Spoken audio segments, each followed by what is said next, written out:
Hello everyone, welcome to BVLSI Design lecture number 30A. Today's topic is zipper CMOS logic. So basically it's an another dynamic design style that was introduced to overcome the cascading and the race problem in dynamic CMOS logic. Well, the last two logic styles which we have studied, that is the domino CMOS and the NORA logic, still suffers from the signal degradation caused by the charge sharing and charge leakage. So we will see how the zipper CMOS logic will overcome these things. Now, this is my general structure of my zipper CMOS logic. If you see carefully, it is similar to our NORA logic. Only thing is the clocking scheme is different. Okay, in the NORA logic we have clock and clock bar, only two clocks. Here we have four different clocks. So the first stage is my dynamic NMOS dynamic logic, consisting of MP1, MN1, and my NMOS logic. So the output of my NMOS dynamic logic is Y1, and the voltage across this internal capacitor node capacitor is C1, and the voltage across it is V1. Now this is applied to one of the inputs of the PMOS logic block, which is which is the next stage is my PMOS dynamic logic, which again consists of MP2, MN2, but here the styles are different. In the first case, we have Psi1 and Phi. Here we have Phi bar and Psi2. So the clocking schemes are different. The output of the NMOS dynamic stage is Y2. Now this Y2 is applied to the NMOS logic, and the next stage is NMOS dynamic logic. So here we have MP3, MN3, and here again the clocking style is your Psi1 and Phi, and the output of this NMOS dynamic logic is Y3. Now, let us look into detail. This zipper CMOS logic generates different, slightly different clock signals for the PMOS pre-charge transistor, which is MP3 and MP1, and for the NMOS pre-discharge transistor MN2. So it uses this slightly different clocking style. So over here, if I expand it, your Psi1 and Psi2 are used for your pre-charge and pre-discharge phase, and Phi and Phi bar is used during the evaluation phase.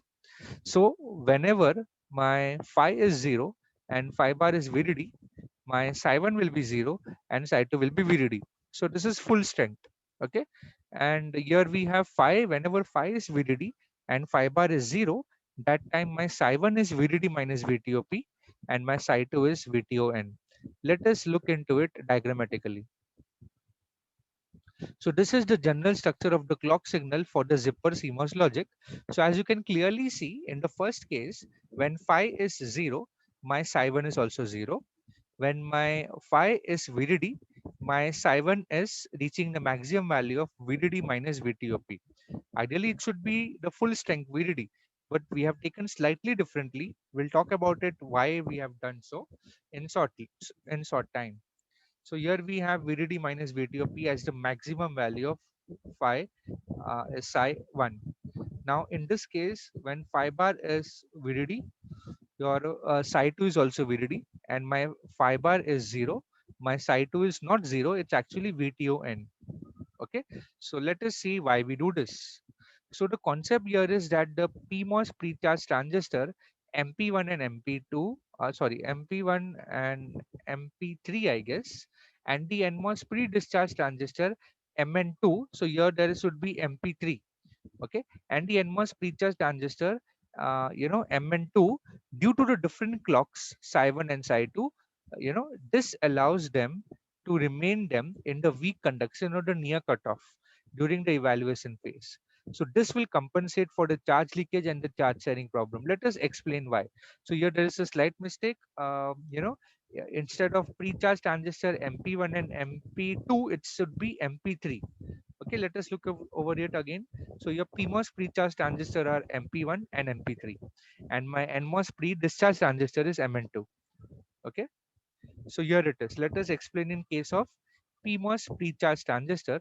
So in case of PMOS pre-charge transistor, we have applied to the gate terminal Psi1, and the source terminal is connected to VDD, and then the drain terminal is connected to the output. So we are more interested in this gate and the source.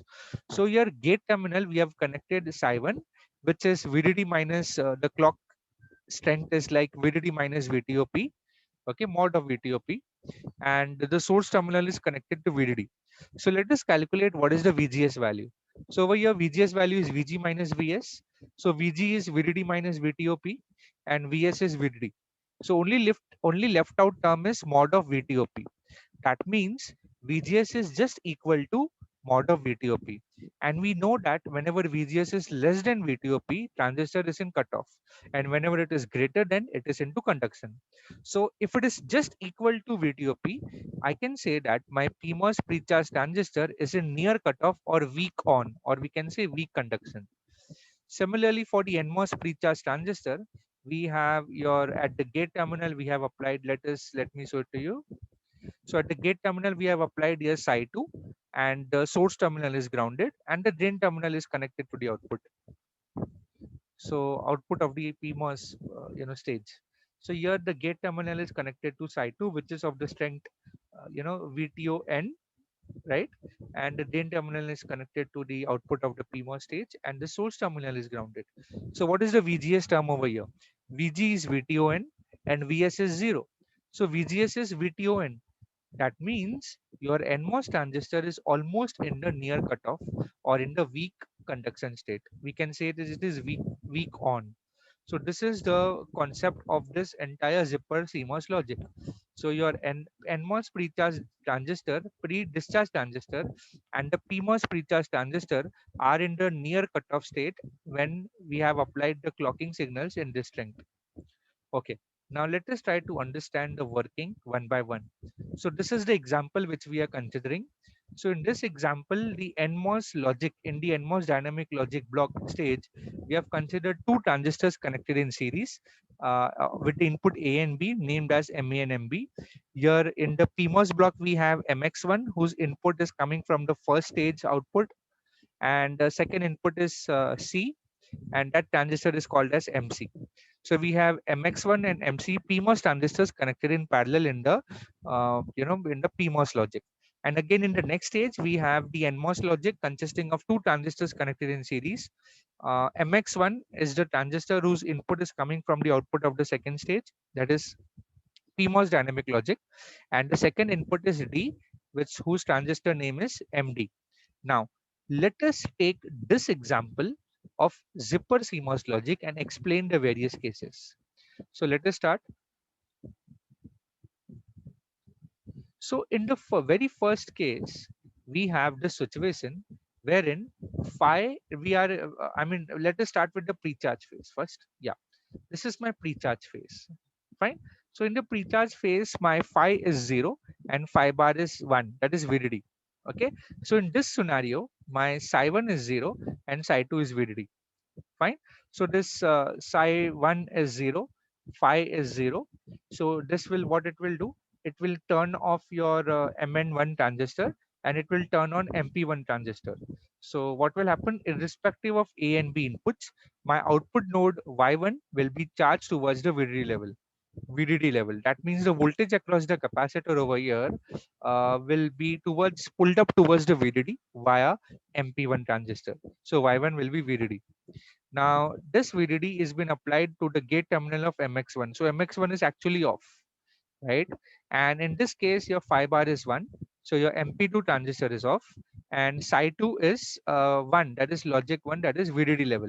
So that means MN2 transistor is on. What it will do is, irrespective of whatever the PMOS logic block here over is, irrespective of whatever is the value of C, whether logic 1 or logic 0, irrespective whether the MC or MX1 transistor are on or off, my output node over here Y2 will be pulled down towards the ground level. Okay, so we can say this capacitor C2 is discharging to the ground via MN2 transistor. So my output of my PMOS dynamic logic is 0. In the next case, this 0 volt is been applied to the gate terminal of MX2, which turns it off. Okay. Also, since phi is 0 and psi1 is 0, your MN3 transistor is off and MP3 transistor is on. What it will do, that means my output node is pulled up towards VDD level via MP3 transistor. Okay, so over here we can say overall during the pre-charge phase when we have these clocking conditions, my output of all the NMOS dynamic stages are VDD and the output of my PMOS dynamic stage is 0 unconditionally. Okay, without any condition on the input side on the PMOS and the PMOS logic blocks, we get output of all the NMOS dynamic logics as VDD and output of all the PMOS dynamic logic as 0 volt. Let us check the next case now, which is the evaluation phase. So this is my evaluation phase. So here we are considering phi is equal to 1 and phi bar is equal to 0. So in this case, as per the clocking cycle, when phi is equal to 1, your psi 1 is VDD minus VTOP, and when phi bar is equal to 0, my psi 2 is VTON. So that is what is exactly we are going to consider over here. So you can see when phi is 1 and phi bar is 0, your psi 1 is VDD minus VTOP and my psi 2 is VTON. So in this case, we are considering A and B inputs as 1 and 1, C input is 0 and D input is 1. So let us see how does it work. So in the first case, we have over here phi as 1. That means you are applying VDD over here. That means MN1 transistor is on. Also, you see MA and MB transistor are also on. So what will happen? The output of your first NMOS dynamic logic Y1 will, this capacitor C1 will be discharging towards the ground via MA, MB and MN1 because they are all on and they are in series. Also, MP1 is been applied a logic one, but it is a, I mean, we have applied over here VDD minus VTOP. So we can say MP1 is on, but it is weak on. Now here we have three transistors connected in series pulling the voltage down. Okay, so that will be more powerful than this weak PMOS transistor, which is trying to pull the voltage up. Okay, so what will happen eventually? Your Y1 voltage will be discharged towards the ground via MA, MB, and MN1 transistor because they are all on. Now this Y1 is being applied to the gate terminal of MX1. Now MX1 is also on, and MC is also on because C is applied as logic 0. And here you see phi bar is 0. That means MP2 will be also be on. Okay, so here psi 2 is 0, logic 0, but its value is VTON. That means my MN2 is on, but it is weak on. It is in the near cutoff mode. Okay, so we have two transistors to pull the voltage up actually. So we can say there are two parts in which my capacitor voltage will be pulled up towards VDD. The first part is via MC transistor and MP2 transistor. The second part is via MX1 transistor and MP2 transistor. So this will make the output of my PMOS dynamic logic Y2 as VDD. Now this VDD is applied as the gate terminal to the MX2 transistor, which turns it off. Also my D is 1, so my MD transistor is also on. And here phi is 1, that means my MN3 transistor is also on. And what about MP3? MP3 is weak on because we have applied at the gate terminal psi1, which is VDD minus mod of VTOP. Okay, so we have three transistors in series pulling the output voltage down, output node voltage down. So this capacitor C out will discharge to the ground via MD transistor, MX2 transistor, and MN3 transistor. All of them are on. Okay, so in this evaluation phase, my output of my NMOS dynamic logic is 0. So you can see Y1 and Y3 are 0. And my output of PMOS dynamic logic is VDD. So Y2 is VDD, as you can see very clearly. So in this case, A is 1 or B is 1. All the inputs, all the logic blocks, NMOS logic, PMOS logic, all the inputs are active, basically we can say. So this is the scenario in the evaluation phase. Now, let us consider a situation wherein if one of the blocks in the NMOS logic, one of the transistor is off in each of the cases. So let us consider that stage. So we are still in the evaluation stage, evaluation phase. That means phi is 1, phi bar is 0, psi 1 is VDD minus VTOP, and psi 2 is VTON. Okay. So in this case, let us consider B input is 0. That means MB transistor is off. That means what should happen? I have disconnected my ground from my output Y1.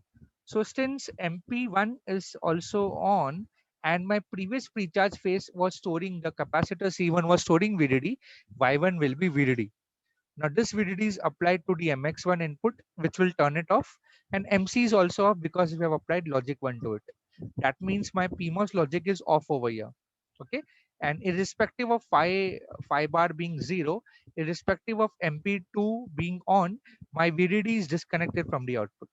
Okay, so Y2, the capacitor C2 will store the pre-discharge value, which is 0 volt. Okay, and since also we can say that since Mn2 is also weak on, why it is weak on? Because we have applied a logic 0, that is in terms of voltages VTO in voltage. Psi 2 is VTO in, right? So that is why Mn2 is weak on. So my output node of my PMOS dynamic logic Y2 will store logic 0. Now this logic 0 is applied to the gate terminal of MX2, which will turn it off. So my entire pull down network is off, right, which will disconnect my ground, correct? And here in this case my MP3 is again weak on, but my output node will store the previous precharge value of VDD, so Y3 will be VDD over here. So in this phase my output of my dynamic CMOS logic is VDD and my output of my PMOS dynamic logic is ground. Now let us see how does it avoid basically your charge sharing problem. Okay, now see very, very carefully. This is the same situation which we have described just now. So what really happens is, let me just reduce the distinct size. Yeah. So what really happens is the transistors which are marked with the pink color, which you see, these are weak on. Okay, these are weak on. So we have already discussed this scenario for the evaluation phase. So let's say due to charge sharing at the dynamic and the internal nodes. Okay, so let's say this y1 is at the dynamic node over here, first output node of my NMOS dynamic logic, and let's say MA is on, so we have another internal node capacitance over here. But what happens is, due to this charge sharing at the dynamic and the internal nodes, output of the dynamic logic stage reduces in voltage.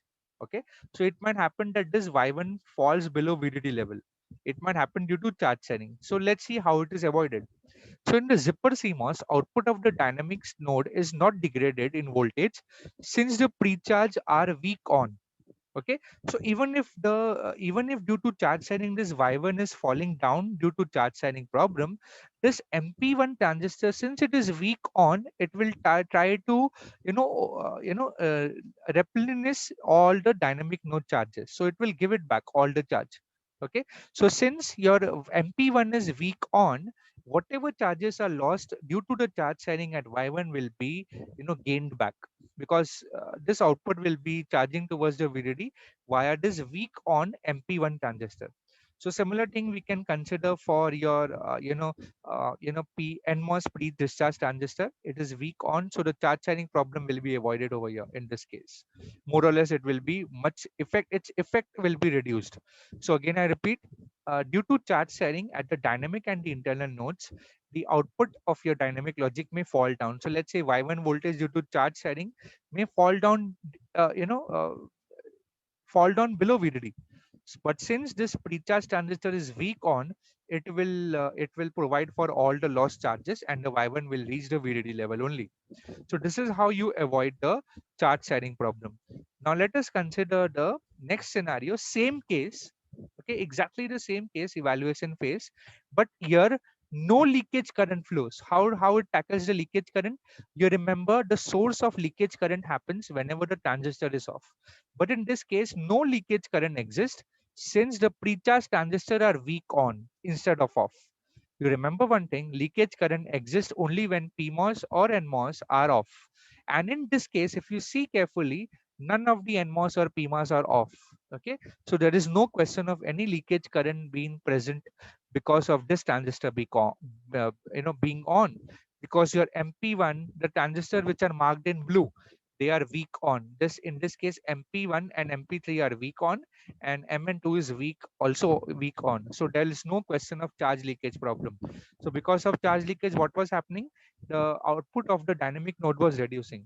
But since none of the transistors are off, none of your pre-charge transistors are off, so they are on, so the possibility of the leakage current reduces drastically, and that's how it avoids the charge leakage problem also. Now let us see some few properties of this zipper CMOS logic. So the very first property is that the static CMOS inverters are not required at the output of every stage. That will save the area, silicon area. So next is the zipper CMOS logic solve the cascading problem in the dynamic CMOS logic. We have seen this before. It is similar to your NORA logic. So NORA logic, we have discussed explicitly how it avoids the cascading problem. And then the zipper CMOS logic does not suffer from charge leakage and charge sharing. Just now I have discussed two cases. In the first case, we have discussed how it avoids the charge sharing, and in the second case there is no possibility of leakage current. And to implement a zipper driver circuit, you remember it requires four different clocks: phi bar, psi 1 and psi 2. So there is a requirement of a four different clocks. So you have to implement a zipper driver circuit. Okay, and it is difficult to handle so many clocks simultaneously, and there will be some clock distribution issues.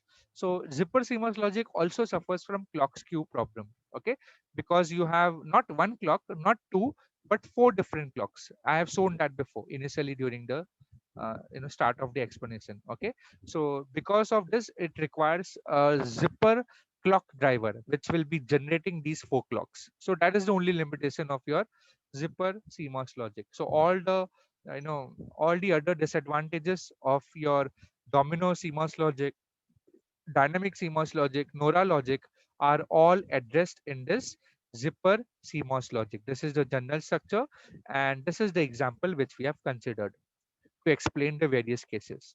I guess that is all from this session. We have covered the new design style, that is the zipper CMOS logic, and we have seen its general structure, its properties, and we have seen the example, a sample logic circuit example, wherein we have checked the working in the evaluation phase, and we have addressed the charge sharing and the charge leakage issue. Okay, so that is all for this session. Next time we'll start with the C square MOS or the clocked CMOS logic style. So until then, have a good day and thank you.